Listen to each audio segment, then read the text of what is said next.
नमस्कार। हर हर महादेव।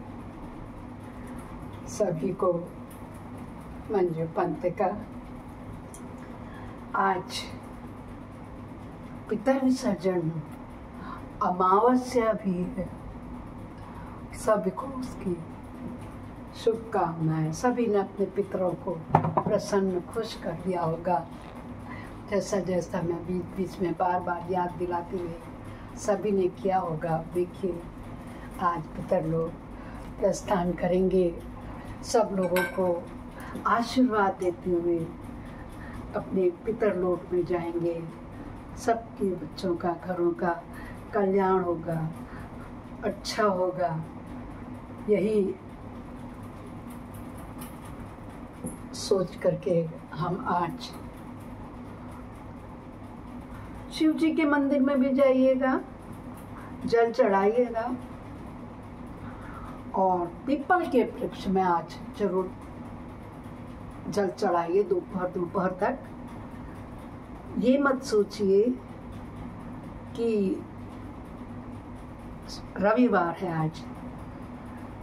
आज अवश्य चढ़ाइए, क्योंकि आज के दिन अमावस्या है और ऊपर से सूर्य ग्रहण भी है।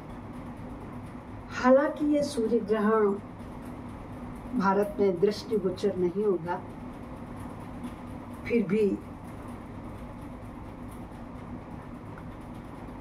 आवश्यक है आप लोग आज जरूर जाइए और कहिए।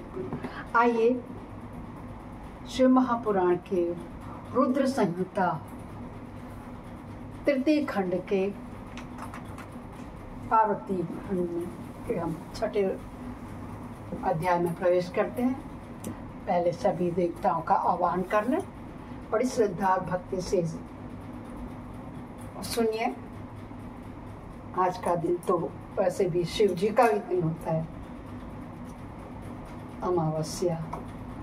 और कल से फिर मेरी माँ आने वाली है, सबके घर घर आएगी और सबको आशीर्वाद देगी, स्वाद दे के जाएगी, जैसे आज पितर लोग आशीर्वाद दे के जा रहे हैं।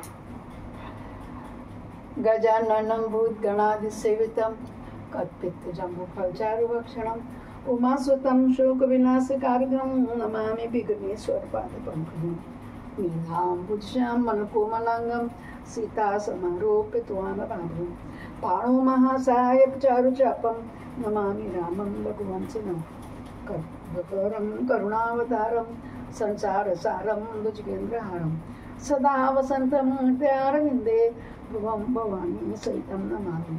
त्वमेव माता च पिता त्वमेव बन्धुश्च सखा त्वमेव विद्या द्रविणं त्वमेव सर्वं मम देव। गुरुर्ब्रह्मा गुरुर्विष्णु गुरुर्देवो महेश्वर गुरु साक्षात् परब्रह्म तस्मै श्री गुरुवे नमः। आनंदी आनंद कर सब संकट दूर, जो सेवक शरण पड़े सदा रहे भरपूर। तुम दाता हम मांगता, दिया तुम्हारी खाए, तुम ऐसी जगदाता माता छोड़ और किस दर जाए। सदा भवानी दाहिनी सिद्धि करें गणेश, पंचदेव रक्षा करें ब्रह्मा विष्णु महेश। सर्वमंगल मांगल्ये शिवे सर्वार्थ साधिके शरण्ये त्र्यंबके गौरी नारायण नमोस्तुते। सदा भवानी दाहिनी सिद्धि करें गणेश, पंचदेव रक्षा करें ब्रह्मा विष्णु महेश। सर्वे भवन्तु सुखिनः सर्वे सन्तु निरामया सर्वे भद्राणि पश्यन्तु मा कश्चित् दुख भाग भरे। बोलो शिव शंकर भगवान की जय। दुख हर, कष्ट हर, पाप हर, कर सभी समस्याओं का हल। ऐसे ही शिव शंकर भगवान को मेरा बारंबार प्रणाम है। जिसे श्रवण कर, जिसे श्रवण कर, जिसे श्रवण कर मिट जाती है जन्म जन्म की व्यथा। यही है शिव शंकर कथा। यही है भोले बाबा की कथा। हर हर महादेव। देवी उमा का हिमवान के हृदय तथा मैना के गर्भ में आना, गर्भस्थ देवी का देवताओं द्वारा स्तवन, उनका दिव्य रूप में प्रादुर्भाव, माता मैना से बातचीत तथा नवजात कन्या के रूप में परिवर्तित होना, ये आज हम अध्याय 6 में वाचन करने जा रहे हैं। आप सभी लोग श्रद्धा पूर्वक श्रवण कीजिए। ब्रह्मा जी कहते हैं, हे नारद, तदंतर मैना और हिमालय आदर पूर्वक देव कार्य सिद्धि के लिए कन्या प्राप्ति के हेतु वहाँ जगत जननी भगवती उमा का चिंतन करने लगे। जो प्रसन्न होने पर संपूर्ण अभिष्ट वस्तुओं को देने वाली है, वे महेश्वरी उमा अपने पूर्ण अंश से गिरिराज हिमवान के चित्त में प्रविष्ट हुई। इससे उनके शरीर में अपूर्व एवं सुंदर प्रभाव उतर आई। वे आनंद मग्न हो अत्यंत प्रकाशित होने लगे। उस अद्भुत तेजो राशि से संपन्न महामना हिमालय अग्नि के समान अदृश्य हो गए थे। तत्पश्चात सुंदर कल्याणकारी समय में गिरिराज हिमालय ने अपनी प्रिया सेना के उदर में शिवा के उस परिपूर्ण अंश का आधान किया। इस तरह गिरिराज की पत्नी मीना ने हिमवान के हृदय में विराजमान करुणा निधान देवी की कृपा से सुखदायक गर्भ धारण किया।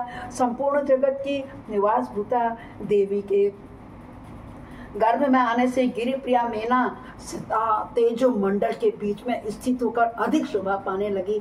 अपनी प्रिया शुभांगी मैना को देखकर गिरिराज हिमवान बड़ी प्रसन्नता का अनुभव करने लगे।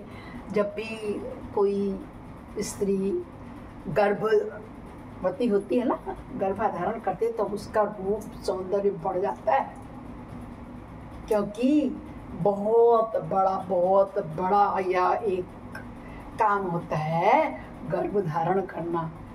माँ बनना हर किसी के नसीब का नहीं होता। सारे अंग बढ़ते हैं और सब में एक अनोखा सा तेज आता है।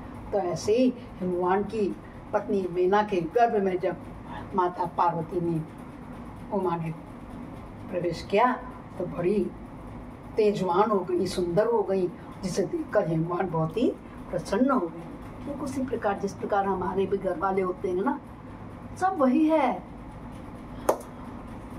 गर्भ में जगदम्बा के आ जाने से वे महान तेज से संपन्न हो गई थी। मुने उस अवसर पर विष्णु आदि देवता और मुनियों ने वहां आकर गर्भ में निवास करने वाली शिवा देवी की स्तुति की और तदंतर महेश्वरी की नाना प्रकार से स्तुति करके प्रसन्न चित्त हुए। वे सब देवता अपने अपने धाम को चले गए। जब 9वां महीना बीत गया और 10वां भी पूरा हो चुका, तब जगदम्बा कालिका ने समय पूर्ण होने पर गर्भस्थ शिशु को जो गति होती है उसको धारण किया, अर्थात जन्म ले लिया। बोलो पार्वती माता की जय होवे। इस अवसर पर आद्या शक्ति सती साध्वी शिवा पहले मीना के सामने अपने ही रूप में प्रकट हुई। बसंत ऋतु में चैत्र मास की 9वीं क्या रखा ना होता है ना, तो 9वीं तिथि को मृगशिरा नक्षत्र में आधी रात के समय चंद्रमंडल से आकाश गंगा की भांति मेनका के उदर से देवी शिवा का अपने ही स्वरूप में प्रादुर्भाव हुआ। उस समय संपूर्ण संसार में प्रसन्नता छा गई। अनुकूल हवा चलने लगी जो सुंदर सुगंधित एवं गंभीर। उस समय जल की वर्षा के साथ फूलों की वृष्टि भी हुई। विष्णु आदि सब देवता वहां आए। सब ने सुखी होकर प्रसन्नता के साथ जगदम्बा के दर्शन किए और शिवलोक में निवास करने वाली दिव्य रूपा महामाया शिव कामिनी मंगलमयी कालिका माता का स्तवन किया। ब्रह्मा जी कह रहे हैं, हे नारद, जब देवता लोग स्तुति करके चले गए तब मेनका उस समय प्रकट हुई। नील कमल दल के समान कांति वाली श्याम वर्णा देवी को देखकर अतिशय आनंद का अनुभव करने लगी। देवी के उस दिव्य रूप का दर्शन करके गिरिप्रिया मेना को ज्ञान प्राप्त हो गया। वे उन्हें परमेश्वरी समझकर अत्यंत हर्ष से उल्लसित उठी और संतोष पूर्वक बोली। क्या बोली मेना? यानी कि पार्वती जी की माता श्री जगदम्बे महेश्वरी, आपने बड़ी कृपा की जो मेरे सामने प्रकट हुई हैं। अंबिके, आपकी बड़ी शोभा हो रही है। शिवे, आप संपूर्ण शक्तियों में आद्या शक्ति तथा तीनों लोकों की जननी है। देवी, आप भगवान शिव को सदा ही प्रिय हैं तथा संपूर्ण देवताओं से प्रशंसित पराशक्ति हैं। महेश्वरी, आप कृपा करें और इसी रूप से मेरे ध्यान में स्थित हो जाएं। साथ ही मेरी पुत्री के अनुरूप प्रत्यक्ष दर्शनीय रूप धारण करें। अब इस शिवा शक्ति की जगह मेरे प्रत्यक्ष जो मेरा दर्शनीय रूप है उसको धारण करो और दिखाओ। ब्रह्मा जी कहते, हे नारद, पर्वत पत्नी मीना की बात सुनकर अत्यंत प्रसन्न हुई शिवा देवी ने उस गिरिप्रिया को इस प्रकार उत्तर दिया। देवी बोली, हे मीना, तूने पहले तत्परता पूर्वक मेरी बड़ी सेवा की थी, उस समय तुम्हारी भक्ति से प्रसन्न हो मैं वर देने के लिए तुम्हारे निकट आई। वर मांगो, वर मांगो। मेरी इस वाणी को सुनकर तुमने जो वर मांगा वह इस प्रकार है। बता रही है महादेवी, आप मेरी पुत्री हो जाएं, ऐसा कहा था और देवताओं का हित साधन करें। तब मैंने तथास्तु कहकर तुम्हें साकर यह वर दे दिया था और मैं अपने धाम को चली गई। गिरी कामिनी, उस वर के अनुसार समय पाकर आज मैं तुम्हारी पुत्री हुई हूँ। आज मैंने जो दिव्य रूप का दर्शन कराया है, इसका उद्देश्य इतना ही है कि तुम्हें मेरे स्वरूप का स्मरण हो जाए, अन्यथा मनुष्य रूप में प्रकट होने पर मेरे विषय में तुम अनजान ही बनी रहती। अब तुम दोनों दंपति पुत्री भाव से अथवा दिव्य भाव से मेरा निरंतर चिंतन करते हुए मुझ में स्नेह रखो, इससे मेरी उत्तम गति प्राप्त होगी। मैं पृथ्वी पर अद्भुत लीला करके देवताओं का कार्य सिद्ध करूंगी, भगवान शंभु की पत्नी होंगी और सज्जनों का संकट से उद्धार करूंगी। ऐसा कहकर जगन माता शिवा चुप हो गई। उसी क्षण माता के देखते देखते प्रसन्नता पूर्वक नवजात पुत्री के रूप में परिवर्तित हो गई। बोलो शिवा शक्ति की जय होवे, पार्वती माता की जय होवे। और रुद्र संहिता का शिव महापुराण का यह अध्याय 6 संपूर्ण हुआ। बोलो शंकर भगवान की जय होवे।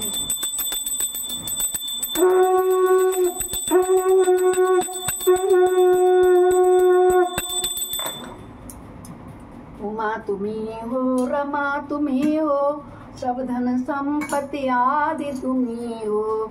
जय जय जय जय जय जग जननी, जय जय जय जय जय जग माता। हमारे शिव पुराण में आज पार्वती माता का प्राकट्य हुआ है और कल वही दुर्गा रूप में इस धरती पर घर घर में विराजमान होंगी। अपराध सहस्राणि क्रियन्ते अनिशम्या दास्वयमिति मां त्वां क्षम्यस्य परमेश्वरी। आवाहनं न जानामि विसर्जनं पूजां ते न जानामि क्षम्यतां परमेश्वरी। मंत्रेणं क्रियाहीनं भक्तिनं सुरेश्वरी। यत् पूजितं मया देवी परिपूर्णं तदस्तु मे। बोलो हर हर हर महादेव। कल फिर मिलते हैं। नमस्कार।